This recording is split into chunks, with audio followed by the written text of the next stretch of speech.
So this game is absolutely wild. You play as 13 different playable protagonists. It's set in the 80s, but there is time travel. There are kaijus. There are, these large Sentinel mechs that they're going to be using in battle. And all of it is that they're trying to stop, as the prologue is explaining here, there's going to be an apocalyptic event that they have to sort of get together to stop.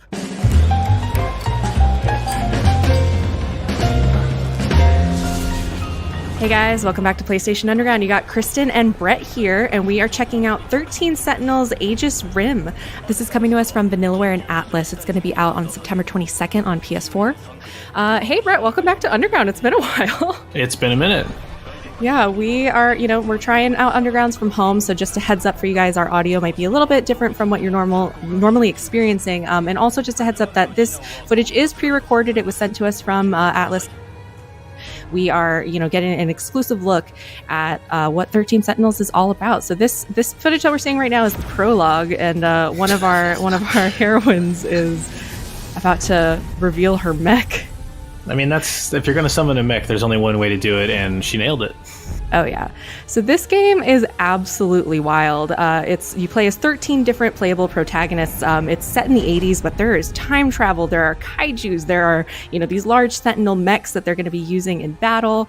And all of it is that they're trying to stop, as the prologue is explaining here, there's going to be an apocalyptic event that they have to sort of get together to stop.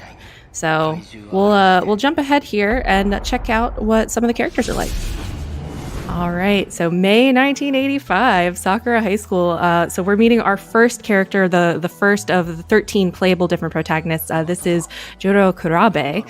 And I just sort of wanted to give a feel of how this game sort of introduces the normal Japanese school life. It has a couple of the basic controls of just like getting to know other characters, how you can talk with them. But also it just shows off like Vanillaware's style is so beautiful. Like look at this like hand-painted looking world and like the sun coming up in the background. It's just, I love it. Yeah, it's definitely their staple for sure. Or when you see Vanillaware, the first thing that kind of runs through your mind is this style. I think for me, I was introduced to it through back in the PS2 on Odin Sphere and Grim Grimoire, if anyone remembers that. But that style has just carried them through, or like been a signature of their games for so long that that's part of the reason why we wanted to do this video was it's a video game, and the best way to show this game is to show it in motion like this. I was gonna say it's just a stunning game. So I like I love narrative adventures like this. So the game is sort of like half this like 2D side-scrolling narrative adventure, and you got time travel. The game is jumping between a bunch of different decades. There's like aliens, there's kaijus. This character in particular, he loves action movies and anime and stuff like that. And so some of these talking points that are popping up, he's chatting about movies that he's borrowed from his friend. And the game in general takes a lot of inspiration from sort of that era of just like 80s action and like monster movies and things like that. And so this kid's going to be in for a rude awakening when he realizes that he is going to be basically in an action movie himself. But it's the dream of every kid in the 80s, I feel. Basically. I like these like thought clouds too. It's a cool system that it's like whenever you're talking with someone and it seems like a keyword will pop up or something that can expand the conversation a little bit more. It sort of like creates this word cloud situation. I thought that was really cool. We'll see when another one pops up soon. But then, a mysterious girl in the middle. Sleeping in class, that maybe would have been me. Added to the thought cloud. So yeah, like you were alluding to, there's obviously a mixture of the school portion, but then the action comes pretty fast, like once the game gets going. Yeah, so it lets you, you get introduced to the different Sentinels, and at first, as you're getting introduced to them, it unlocks who you're able to play. And then a little bit farther in, we're going to dive into some of that top-down strategy battle, so we'll be able to see what that looks like. Nice. But first, let's see who he interacts with this character. I like the flower in her hair. I was going to say, she's been dozing too uninterrupted. Someone has to bust in here. She's like, huh? Well, so this is the girl from the prologue. The dramatic irony of, perhaps I already know she can summon a giant mech. I had a weird dream. You were there too. Everybody seems to be dreaming about this mech apocalypse. Man, is that a phrase yet? Mechapocalypse? Ooh, it should be. Trademarked by Kristen. Did we just invent a thing? Oh my gosh. Surely not. Surely that exists somewhere. But I'm just absorbing these desks and like. I know. As someone, I like just the way that they like breathe and like her hair is flowing and the way that they there's just so much world. life to the screen. Yeah, of not just the characters in the foreground, but in the background you see the trees swaying and just to have all these layers like on top of each other, with all this, each with their own movement, and it just feels a little more lively than a lot of 2D sprite-based games. And I love 2D games in general. Like this being in '85, this is about when I was probably really realizing, like, hey, I love video games. These things are great. Seriously. But they didn't have quite, obviously, anywhere near this level of movement and life to them. So again, that goes back to Vanillaware. It's such a treat to look at. Yeah. All right. Well, let's jump ahead a little bit and see what else happens in Jiro's plotline. All right, and now it's after school. We're just walking home, hanging out. Oh, I love this like city backdrop too. I like the way that the light sort of flickers a little bit. Yeah. Again, just this great sense of depth, despite it, again being 2D. It's not a 3D polygonal world you're navigating necessarily. It's but the way it brings all these elements together, lighting, movement, it's just really pretty. I feel like I've said that 5 or 6 times, but that's any of these games I'm just like, it looks good, and then all other thoughts just fall apart. I love this conversation about like trying to get a video of this like kaiju movie, and just I miss going and renting movies. You're just like, if the one that you were trying to get wasn't there, you just pick up a new one and maybe discover something new. Yeah, you definitely find your third and fourth choice of like, well, I guess I guess this monster is my favorite one this weekend. Who's this guy? What's going on over here? Jurokan. So a quick note for folks too. So we're listening now with the Japanese voiceover, but when the game launches, it will come with full English voiceover, full localization. It will be in English, but for now we're enjoying the Japanese voice work. Yeah, I feel like it fits the backdrop for me. I'd want to leave that in. Wow. When your hand just starts lighting up. Okay, I've definitely seen my hand flash start before, so that checks out. Oh, is he about to find his mech? I mean, this is the very desirable student who finds out they're secretly very important, or like a part of a bigger thing at work here. And I can scarcely think of a cooler, oh my god, it turns out I'm important, then I can summon a building-sized robot. I love his friend. He's like, send it back. Oh, it seems like his friend knows a little bit more than he's letting on, actually. People all right, will notice. We got a quick intro with Jiro. Let's check out one of the other 13 Sentinels that we'll get to play and see what her storyline's all about. All right. So now we are joined by Natsuna Minami. She is one of the other 13 Sentinels. She's part of the track team. She just got off of school. Quick context here. So we didn't want to show the whole thing because we want to leave some secrets for folks. But she is big time into aliens. Nobody has really believed her that UFOs exist, that aliens exist, things like that. But while she was at school, she randomly, stumbled upon an alien. And the alien was like, hey, you should go to this place. And so she's meeting up with the alien to see like what the deal is. As you do, as you do in high school. I question her immediate, yeah, I'll see you there. I love this little dude though. His name is BJ and he's adorable. But yeah, so I just wanted to, time travel is a big element of this game. I'm pretty sure they jump between like 5 or 6 different decades. So this is one of the first examples of them jumping through time. And off we go. Where will he take her?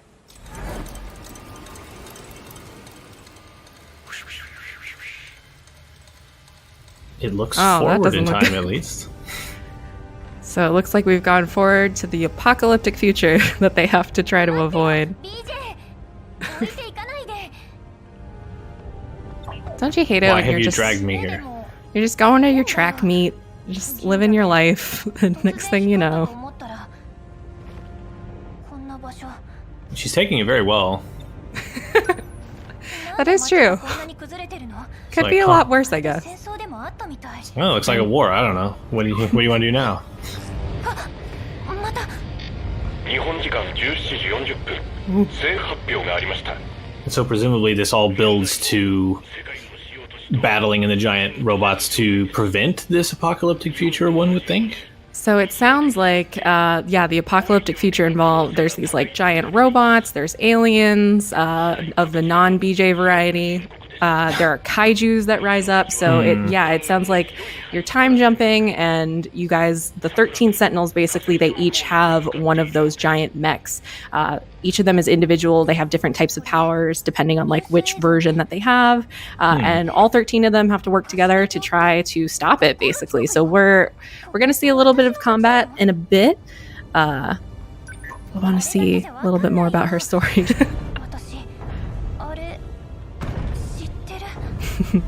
Well, she's super into aliens, so she's probably read all about it. Yeah, see? All of her keywords: UFO mysteries, Men in Black. Yeah. Oh, but they have an extra arm. What are you gonna do?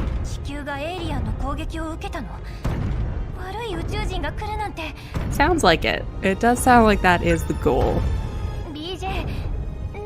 But what will BJ tell her? Oh, I think this is how she becomes a Sentinel. There it is.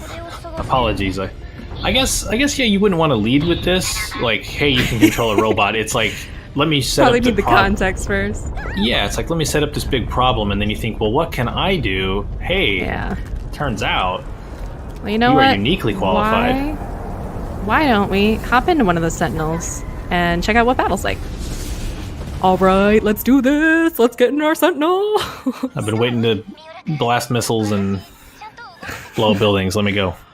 She's like, what am I doing here? So this looks like the kid that was in Joro's clip, that he was sort of had the glowing forehead, and then after Joro touched it, he was like, oh, why is my hand glowing? So it seems like he sort of knows what the deal is with these Sentinels. But as he's about to say, so if you notice, there's say G3. So there are 4 different types of Sentinel classes. There are 13 different players that you can play with, and I think at the most you can have 6 different players in your party at a time. But of those 4 different classes, they're called like different generations of Sentinels. So they're Gen 3, which is like long range specialists. But then first gen, it's like melee combat. Second gen, it's sort of like an all around, but they can also like summon support. And then fourth gen can like fly and use like these like high tech lasers and shields and stuff. But these folks, their 2 Sentinels are all about long range combat. So there's some encroaching kaiju that they have to try to stop destroying the city. So we'll see how they take that on. I like this like digital looking style of it all. Yeah, to represent almost like targets on their map or something. They'd be represented by little radar symbols that are, instead of a green blip, it's like this. Yeah. I also like, as you're describing the different generations, like hearing them listed out, it sounds almost like, and it corresponds with the generation thing, where like the first gen of a giant robot probably would be like, it can only punch. Second gen can do a little more. Third gen, long range specialists, we've been able to create weapons and long range tactics. And then fourth gen, now they can fly. So yeah, it just seems like as this war went on, technology allowed them to make better and better mechs. Yeah. Or Sentinels, Man, so he just knocked them out in one go. That electromagnetic round. So it sounds like he has. They have the long range laser. So the one that he used, it's that if they're all lined up in one go, you can just knock them out. That's cool. That's cool. If you don't use it carefully, you might end up messing stuff up. Oh, but now they're all spread out. Oh, interesting. Okay, so there's like different conditions for how to fight. So it's this like turn-based back and forth. What will she use? Nice. I love that.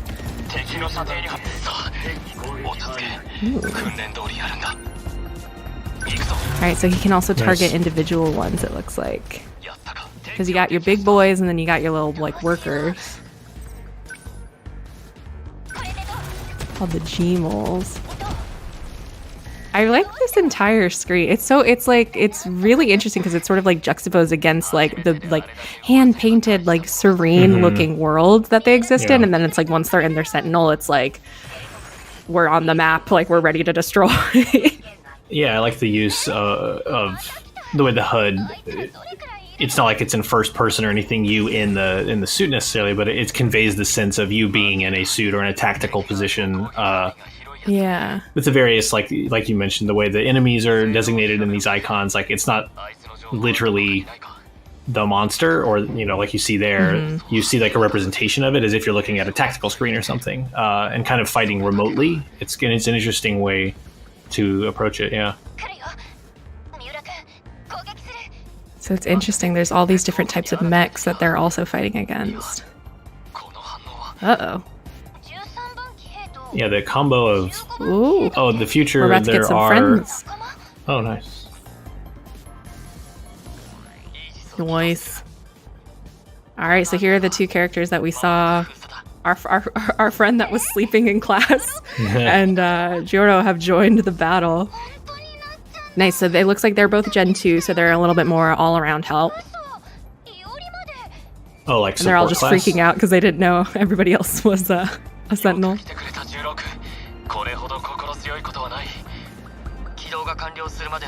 Nice, so yeah, so they're a bit more of a support class. Okay. Oh. They're gonna help. Interesting, okay. Nice, so now they got 4 people in their party.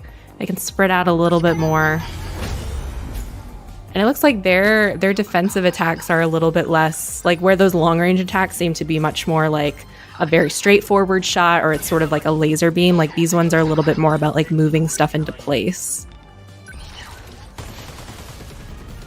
Nice. Yeah, and different like area of effect, like impact, crater kind of things. Yeah. Well, I like that it has that, like, for a second there it was showing like an even higher level map for stuff that you couldn't see directly. Oh, you can intercept missiles, even cooler. Ugh. Yeah. This is us watching the footage, so we can't go back. Blam. See, that looks really fun. Like, keeping your eye open for enemies lining up that way to take them out. That looks really fun. Yeah. There's no better feeling. Like, turn-based games are always something that's like, there's no better feeling than when you perfectly line up, like, okay, now this character will do this, and then I'll do that, and then I'll do this, and it's like bang, bang, bang, bang, back and forth. Yeah. That you just knock them completely off the map. It's the best feeling. Yeah, and then the flip side of the whiffing the starting, like having this elaborate plan in your mind, whiffing the first part of it and then it going completely south and starting a disastrous chain of events, which I'm always scared of, but I don't think that's going to happen in this fight. Looks like they know what they're doing.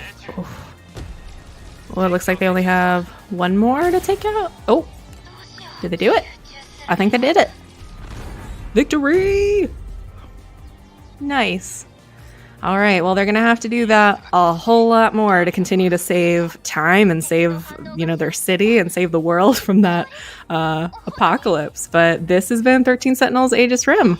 So again, it's going to be out on September 22nd on PS4. Can't wait to play.